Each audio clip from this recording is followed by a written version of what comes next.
Episode की शुरुआत में हमें बताया जाता है एस रैंक बीस्ट फैफनियर के बारे में, जो कि एक गांव के ऊपर हमला कर रहा था जिससे काफी सारे लोग मारे जा रहे थे। तो विलेज के लोगों ने पैसे इकट्ठा किए और एक S rank party flaming dragon fang को उसे मारने का काम दिया। वो पार्टी हीरोज की पार्टी है और वहाँ पे मेरा कोई भी काम नहीं है। ये सारी चीजें एक लड़का छुप करके सोच रहा रहता है। तभी वहाँ पे फैफनियर भी आ जाता है, जो कि फ्लेमिंग ड्रैगन फैंग के लीडर के सामने आकर के खड़ा हो जाता है। लीडर तभी बांडाना नाम की एक लड़की को आवाज लगाता है और वो कुछ स्ट्रिंग्स का इस्तेमाल करके फैफनियर को बांध देती है। वो इस चीज को लेकर के काफी कॉन्फिडेंट रहती है, लेकिन तभी फैफनियर उसे उठा करके पटक देता है जिससे वो घायल हो जाती है। तभी प्रीस्टेस होली मैजिक का इस्तेमाल करती है और बांडाना को हील कर देती है, जिससे वो फैफनियर को दोबारा से बांध देती है। जिसके बाद वो अपने लीडर को आवाज लगाती है। फिर लीडर अपने फायर मैजिक का इस्तेमाल करते हुए अपनी स्वॉर्ड की मदद से फैफनियर को मार देता है, जिससे फैफनियर भी जल करके राख हो जाता है। ये सारी चीजें वो लड़का घायल होकर के देखता है और सोचता है कि वो इन सारी चीजों के लायक ही नहीं है, क्योंकि वो कभी भी बांडाना, गोलनोवा और मालेफिस की बराबरी नहीं कर पाएगा। विलेज के सारे लोग काफी खुश रहते हैं और उन्हें खुश देख करके वो लड़का भी खुश हो जाता है। जिसके बाद हमें गोलनोवा को दिखाया जाता है, जो कि वहाँ के खाने से खुश नहीं रहता। तो फिर वो उस लड़के कुर्त से कहता है कि वो कुछ अच्छा उसके लिए बना दे। ये सारी चीजें सुन करके बांडाना कहती है कि आज आखिरी दिन होगा जब उन्हें कुर्त के हाथ का बना खाना खाने को मिलेगा। ये सुनकर के कुर्त काफी ज्यादा हैरान होता है और कहने लगता है कि क्या वो लोग उसे यहाँ से निकाल रहे हैं। तो फिर गोलनोवा कहता है कि उसे निकाला जा रहा है क्योंकि वो लड़ नहीं सकता। तभी मालेफिस बताती है कि इस दुनिया का कानून है कि पार्टी में सिर्फ 4 मेंबर ही रह सकते हैं और उन्हें एक ताकतवर मेज की जरूरत है, और क्योंकि उनकी पार्टी के अंदर कुर्त है तो वो लोग आसानी से उसे निकाल सकते हैं। कुर्त फिर भी उनसे अच्छी तरीके से बात करने की कोशिश करता है, लेकिन तभी गोलनोवा उसे किक कर देता है और सभी ये देख करके हंसने लगते हैं। आगे हमें दिखाया जाता है कुर्त काम ढूंढने के लिए एक जगह पे आ गया था और वो इस चीज को लेकर के काफी नर्वस था। उसके अंदर आते ही एक लड़की काफी जोश के साथ उसे ग्रीट करती है। फिर वो लड़की अपना नाम क्रिशाल बताती है। कुर्त फिर कहता है कि वो असल में यहाँ पे काम ढूंढने के लिए आया है। ये सुनकर के क्रिशाल बताती है कि सबसे पहले उसे एक इंटरव्यू और एप्टीट्यूड टेस्ट देना होगा। फिर वो कुर्त से उसका नाम, एज और वो कहाँ से आया है ये सारी चीजें पूछती है। कुर्त बताता है कि वो 15 साल का है और वो काफी दूर के एक छोटे से विलेज से आया है। जिसके बाद क्रिशाल उससे पूछती है कि क्या उसने पहले कोई काम किया है। कुर्त बताता है कि वो पहले ब्लेजिंग ड्रैगन फैंग के छोटे मोटे काम किया करता था। क्रिशाल ये सुनकर के हैरान होती है क्योंकि अब वो पार्टी एस रैंक की हो गई थी, लेकिन कुर्त कहने लगता है कि उन्होंने उसे निकाल दिया है। क्रिशाल ये सुनकर के कहती है कि गॉड्स हमेशा ही उन्हें कोई ना कोई गिफ्ट देते हैं और एप्टीट्यूड टेस्ट की मदद से उन्हें इसके बारे में पता चल जाएगा और हो सकता है कि कुर्त का कोई हिडन टैलेंट भी बाहर आ जाए। कुर्त ये सारी चीजें सुनकर के काफी ज्यादा खुश होता है। उसे पता था कि इस दुनिया के अंदर एस रैंक होता है सबसे हाईएस्ट और सबसे लोएस्ट होता है जी रैंक, और जी रैंक होने का मतलब होता है कि तुम्हारे पास उसके लिए बिल्कुल भी टैलेंट नहीं है। एग्जाम्पल के तौर पे अगर एक डी रैंक और एक ए रैंक अपनी तलवार की मदद से एक पत्थर को काटने की कोशिश करें तो फिर डी रैंक फेल हो जाएगा, लेकिन ए रैंक काफ़ी आसानी से पत्थर के 2 टुकड़े कर देगा। जिसके बाद कुर्त के सारे एप्टीट्यूड टेस्ट के रिजल्ट आ जाते हैं और उसे सब में जी मिला था, यानी उसके पास कॉम्बैट के लिए बिल्कुल भी एबिलिटीज नहीं है। इस चीज को लेकर के कुर्त काफी ज्यादा ही उदास रहता है, लेकिन क्रिशाल उससे कहने लगती है कि उसके पास जरूर बाकी चीजों में टैलेंट होगा, लेकिन अभी के लिए वो लोग इसे टेस्ट नहीं कर सकते क्योंकि उन्हें एक टेक्नीशियन की जरूरत होगी, जैसे यहाँ पे आने में 1 हफ्ते का टाइम लग जाएगा। ये सुनकर के कुर्त बताता है कि उसके पास बिल्कुल भी पैसे नहीं हैं। क्रिशाल उसके हालातों को समझ जाती है और कुर्त से कहती है कि क्या वो वहाँ पे रखी बोरी को उठा सकता है, लेकिन कुर्त जैसे ही उस बोरी को उठाने जाता है उसका माना उस बोरी के अंदर चला जाता है। कुर्त को ये थोड़ा सा अजीब लगता है, लेकिन वो फिर भी उसे उठाने की कोशिश करता है, लेकिन वो बोरी उसके लिए काफी ज्यादा भारी रहती है। तो फिर क्रिशैल उसे बताती है कि वो कंस्ट्रक्शन के अंदर काम कर सकता है। ये सुन करके कुर्त काफी खुश हो जाता है, क्योंकि वो 1 हफ्ते तक कंस्ट्रक्शन में ही लगा रहेगा। जिसके बाद वो उस कंस्ट्रक्शन वाली जगह पे चला जाता है। वहाँ के हेड को लग रहा था कि कुर्त एक छोटा बच्चा है और वो ज्यादा अच्छे से काम नहीं कर पाएगा, लेकिन फिर भी वो कुर्त से कहता है कि वहाँ पे सीमेंट रखा हुआ है, तुम्हें उसे उस दीवार के ऊपर लगाना होगा। कुर्त ये देख करके सोचने लगता है कि क्या वो माना का इस्तेमाल कर सकता है। हेड फिर कुर्त से कहता है कि वो काम शुरू कर सकता है और अच्छा होगा कि वो आलस ना करे। कुर्त उससे कुछ पूछ पाता इससे पहले ही वो वहाँ से चला जाता है। तो फिर कुर्त अपने दिमाग का इस्तेमाल करता है और काम शुरू कर देता है। वापस आने पे हेड काफी ज्यादा ही हैरान हो जाता है, क्योंकि कुर्त ने पूरी की पूरी दीवार को ही अच्छी तरीके से सीमेंट कर दिया था और हेड को नहीं लगा था कि वो इतनी तेजी से काम कर सकता है। कुर्त तभी कहने लगता है कि सारा सीमेंट खत्म हो गया था, इसलिए वो और नहीं कर पाया। कंस्ट्रक्शन हेड उससे पूछता है कि आखिर उसने ये किया कैसे। तो फिर कुर्त बताता है कि उसने सबसे पहले सीमेंट को दीवार के ऊपर फेंका और फिर एक डंडे का इस्तेमाल करके उसे अच्छी तरीके से लगा दिया। उसकी इस तरह की बातों को सुन करके लग रहा था कि वो मजाक कर रहा है, लेकिन फिर वो पूछने लगता है कि आखिर वो कितने टाइम तक यहाँ पे काम कर सकता है। कुर्त कहता है कि वो यहाँ पे 1 हफ्ते तक काम करना चाहेगा। हेड उसकी इस बात को मान लेता है और उसको पैसे दे देता है आज के काम के। बाकी के पैसे वो उसे बाद में दे देगा। कुर्त इन पैसों को लेकर के काफी ज्यादा खुश रहता है। आगे हमें दिखाया जाता है कि कुर्त ने 4 दिनों में ही 2 तरफ की पूरी दीवारों को सीमेंट कर दिया था। हेड को अभी भी यकीन नहीं हो रहा था कि ये काम इतनी जल्दी हो गया। फिर वो कुर्त से कहता है कि वो आगे से काम पे न आए, क्योंकि उनका मकसद सिर्फ दीवारों को ठीक करना ही नहीं है, बल्कि लोगों को रोजगार देना भी है। और अगर कुर्त ऐसे ही काम करता रहा तो वो सारी चीजों को अकेले ही खत्म कर देगा। अच्छा होगा कि वो कैपिटल में जाकर के काम ढूंढे। कुर्त को लग रहा था कि शायद उसने काम अच्छे से नहीं किया, जिसके बाद हेड उसकी काफी तारीफ करता है और उसे पैसे भी दे देता है। लेकिन फिर भी कुर्त थोड़ा सा उदास था, क्योंकि अब उसके पास कोई काम नहीं होगा। वापस आने के बाद वो ये सारी चीजें क्रिशैल को बता देता है। तभी वो लोग देखते हैं कि एक लड़की एक दूसरी रिसेप्शनिस्ट से बहस कर रही रहती है। कुर्त उस लड़की को देख करके सोचने लगता है कि ये काफी ज्यादा ही खूबसूरत है। क्रिशैल तभी कहती है कि उसे जाना पड़ेगा, जिसके बाद वो आकर के पूछने लगती है कि आखिर यहाँ पे क्या चल रहा है। रिसेप्शनिस्ट बताती है कि असल में इन मैडम को माइनर्स चाहिए, लेकिन वो एडवांस में पे नहीं कर सकती।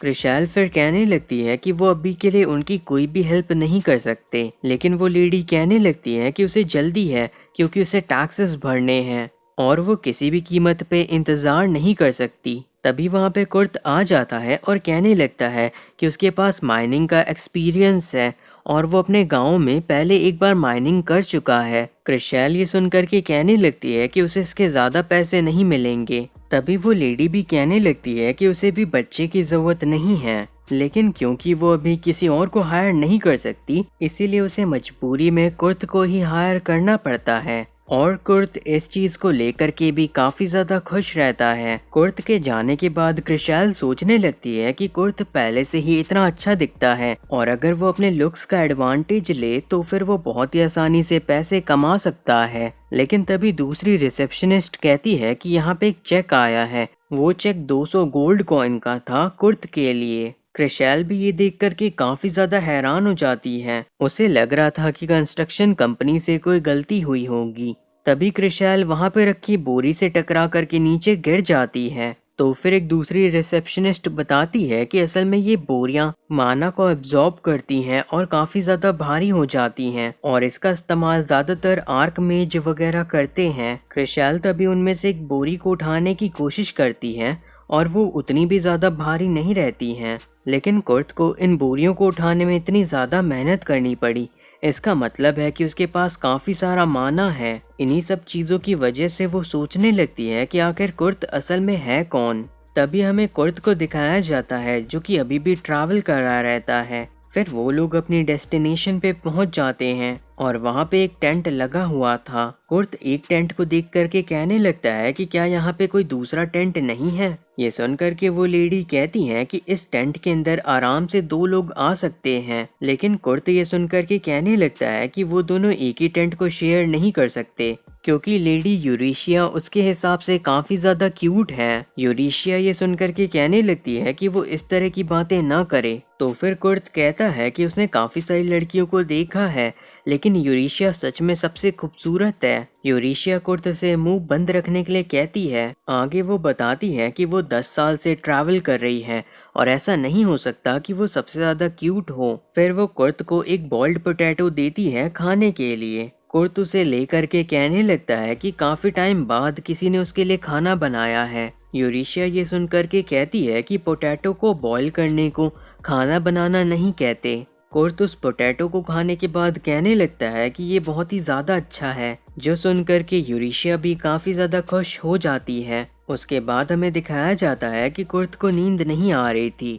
फिर वो देखता है कि असल में यूरेशिया सो चुकी है। कुर्त को समझ में आ गया था कि उसे यहाँ पे नींद नहीं आएगी, तो फिर वो बाहर चला जाता है। असल में यूरेशिया जाग रही थी और कुर्त को टेस्ट कर रही थी, लेकिन फिर वो भी सोचने लगती है कि कुर्त सच में काफी क्यूट है। सुबह उठने के बाद वो देखती है कि कुर्त सामने ही सो रहा था। फिर वो अपनी वेस्ट कोट को उठाती है और देखती है कि उसका बटन किसी ने ठीक कर दिया है। यूरेशिया को समझ में आ जाता है कि कुर्त ने ही ये किया होगा। फिर कुर्त की भी नींद खुल जाती है और वो यूरेशिया को गुड मॉर्निंग कहता है। यूरेशिया कुर्त को देख करके सोचने लगती है कि कुर्त काफी ज्यादा मल्टी टैलेंटेड है। कुर्त फिर यूरेशिया से पूछने लगता है कि आखिर माइन कहाँ है और उसे कहाँ से खुदाई करनी चाहिए, लेकिन यूरेशिया को इसका ज्यादा अंदाजा नहीं था और वो कुर्त से कहीं से भी खुदाई करने के लिए कहती है, क्योंकि कुर्त के पास एक्सपीरियंस था। कुर्त फिर उसे एक पथरीली जगह पे ले आता है और वहाँ के एक पत्थर को उठा करके उसे खोलता है और उस पत्थर के अंदर काफी सारे बड़े बड़े क्रिस्टल थे। यूरेशिया ये देख करके हैरान हो जाती है कि उन्होंने अपने 1/3 कोटे को पूरा कर लिया। कुर्त फिर काफी सारे पत्थरों के अंदर से क्रिस्टल्स को निकाल देता है, लेकिन वो सारे काफी ज्यादा छोटे थे। तो फिर कुर्त उन्हें मैजिक क्रिस्टल बनाने के बारे में सोचता है। यूरेशिया कहती है कि मैजिक क्रिस्टल बनाना तो काफी ज्यादा मुश्किल होता है ना। ये सुन करके कुर्त कहता है कि वो फिर भी कोशिश करेगा और वो देखते ही देखते एक मैजिक क्रिस्टल को बना देता है। यूरेशिया ये देख करके हैरान होती है, क्योंकि आमतौर पे मैजिक क्रिस्टल को बनाने में 2 घंटे लग जाते हैं। कुर्त ये सुन करके कहने लगता है कि वो 2 घंटे लगातार अपने माना का इस्तेमाल नहीं कर सकता। यूरेशिया को समझ में आ जाता है कि कुर्त को कोई गलत फहमी हुई है। अगले दिन यूरेशिया इन सारे क्रिस्टल्स को बेचने के लिए जाने लगती है और वो कुर्त को शुक्रिया कहती है।